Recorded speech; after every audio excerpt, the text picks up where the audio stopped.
మీరు ఏ పని చేసినప్పటికిని దానిని దేవుని కార్యముగా భావించి చేయుడి. కొలస్సీ 3:23-24 వరకు.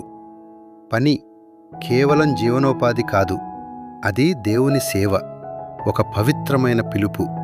నజరేతులో నివసించిన యోసేపు మరియమ్మ భర్త, యేసుకు సాకుడు తండ్రి, దయగలవాడు, నీతిమంతుడు, దేవునికి విధేయుడు.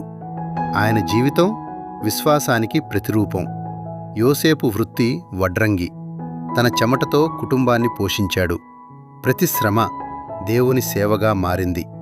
యేసు కూడా యోసేపు వద్ద పని నేర్చుకున్నాడు. వడ్రంగి కుమారుడుగా పిలువబడ్డాడు. పని పవిత్రమని ప్రపంచానికి తెలియజేశాడు.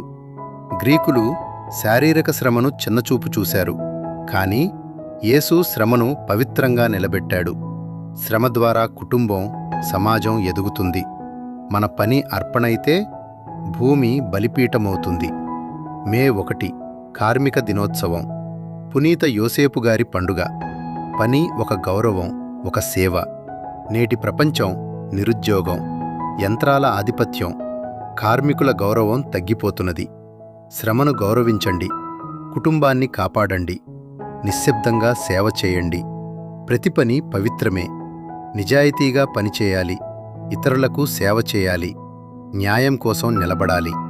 పునీత యోసేపు గారు మాకు కష్టపడి పనిచేయడం నేర్పించండి.